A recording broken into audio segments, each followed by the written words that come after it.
నేను ambassador doctor Vinod Kumar, chairman Gulf workers welfare advisory committee మాట్లాడుతున్నాను. మొన్న మనకు ఒక దురదృష్టకరమైన విచారకరమైన సంఘటన దుబాయ్లో జరగటం వల్ల మన తెలంగాణ యువకులు ఇద్దరు ఒక ఉన్మాది చేతిలో బలైపోవటం జరిగింది. ఆ వార్త తెలవగానే మన చీఫ్ మినిస్టర్ గారు జపాన్ పర్యటనలో ఉన్నా కానీ వెంటనే మమ్మల్ని అందరినీ ఆదేశించారు. ఏంటి అని అంటే వెంటనే పోయి వారి మన తెలుగు బిడ్డల ఫ్యామిలీస్ను కలిసి వాళ్ళకు ఓదార్పు కలిగించి వారికి గవర్నమెంట్ తరపున ఏ సహాయం చేయవలసిన అవసరం ఉన్నా కానీ వాళ్ళకి చేసే ఏర్పాట్లు చేయండి అనటం వల్ల మేము వెంటనే వారి విలేజ్లోకి వెళ్ళి ఎలా అంటే ఇది మన శ్రీనివాసు ఆయనేమో దమ్మాపేట్ విలేజ్లో ఉండటం వల్ల జగిత్యాల డిస్ట్రిక్ట్ ఉండటం వల్ల మన అడ్లూరి లక్ష్మణ్ గారు, తర్వాత మన సీనియర్ నాయకులు జీవన్ రెడ్డి గారు, ఇంకా మిగతా కాంగ్రెస్ నాయకులు కార్యకర్తలు అంతా వెళ్ళి విజిట్ చేశారు. వారికి భరోసా కల్పించారు, ఓదార్చారు. తర్వాత 5 లక్షల ఎక్స్గ్రేషియా ఏ రాష్ట్రంలో కూడా ఇవ్వట్లేదు. కానీ మన తెలంగాణలో మన ప్రభుత్వం వచ్చిన తర్వాత రేవంత్ రెడ్డి గారు వెంటనే మేము ఈ విషయం వాళ్ళ దృష్టికి తీసుకొచ్చి మనం సహాయం చేయటం అవసరం అని చెప్పగానే వారు అగ్రి అయ్యారు. పోయిన సంవత్సరం 165 మంది చనిపోవటం వల్ల అందరికీ 5 లక్షల చొప్పున ఎక్స్గ్రేషియా ఇచ్చాము. వీరి ఫ్యామిలీస్ కూడా వెంటనే ఎక్స్గ్రేషియా 5 లక్షలు ఇస్తామని చెప్పాము. 5 లక్షలతో పాటు వాళ్ళ ఫ్యామిలీలో ఒకరికి ఉద్యోగం కల్పించడం అనేది, తర్వాత ఇందిరమ్మ ఇల్లు కూడా వాళ్ళకు అలాట్ చేపిస్తామని కూడా మన లక్ష్మణ్ గారు వారికి భరోసా కల్పించారు. తర్వాత ఇక్కడ కూడా మన ప్రేమ్ సాగర్ ఆయన సోన్ విలేజ్ నిర్మల్ డిస్ట్రిక్ట్కు చెందినవారు కాబట్టి అక్కడ కూడా వెళ్ళాము. అక్కడ వెళ్ళి వాళ్ళ ఫ్యామిలీని కలిసాము.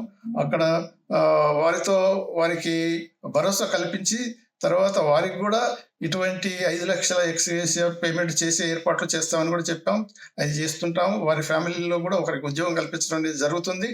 అలానే కాకుండా వారికి కూడా ఇటువంటి ఏదైతే ఇందిరమ్మ ఇల్లు అవకాశం ఉంటుందో వారికి కూడా అటువంటి అలాట్ చేపించే ఏర్పాట్లు కూడా చేస్తున్నాము.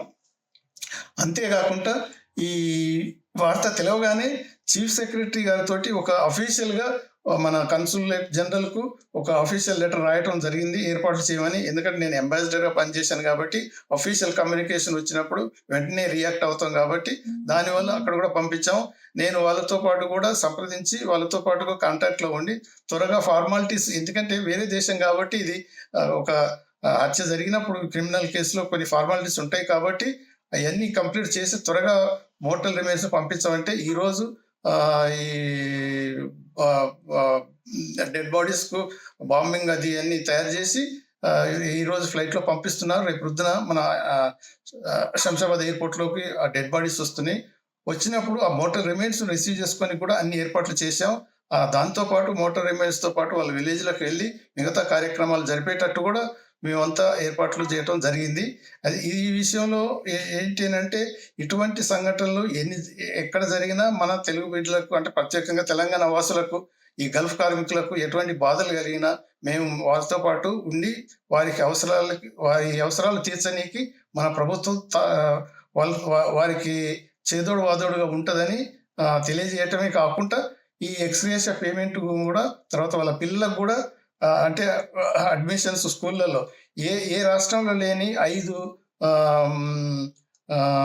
పథకాలు మాత్రం మేనిఫెస్టోలో పెట్టాం గల్ఫ్ కార్మికుల గురించి. వాటికి సంబంధించిన 5 అంశాల గురించి ఇప్పుడు మాత్రం పూర్తిగా ఇంప్లిమెంట్ చేయడం అనేది జరిగింది. వాళ్ళకి ఎక్స్గ్రేషియా పేమెంట్ చేయడం ఉంది. దాని తర్వాత వాళ్ళ పిల్లలకు స్కూలింగ్ అవసరం ఉంటే అవి చూసుకోవడం అనేది ఉంటుంది. దాని తర్వాత ఈ హాస్పిటల్లో ఉన్న వాళ్ళకు, జైల్లో ఉన్న వాళ్ళకు హెల్ప్ చేయడం జరుగుతుంది. గల్ఫ్ బోర్డు కూడా ఏర్పడటం అనేది ఇప్పుడు కమిటీ కూడా ఏర్పాటు చేసినాం. నెక్స్ట్ బోర్డు కూడా ఏర్పాటు జరుగుతుంది. ఇటువంటి సంక్షేమ పథకాలన్నీ గల్ఫ్ కార్మికుల గురించి మన ప్రభుత్వం, రేవంత్ రెడ్డి గారి ముఖ్యమంత్రిగా ఉన్న ప్రభుత్వం ఇటువంటి వెసులుబాట్లు కలిగిస్తుంది. రాష్ట్రము దేశంలో అన్ని రాష్ట్రాల కన్నా ముందుగా ఈ గల్ఫ్ కార్మికుల క్షేమాన్ని కోరుకుంటూ ప్రయత్నాలు చేస్తుందని మీకు తెలియజేస్తున్నాం.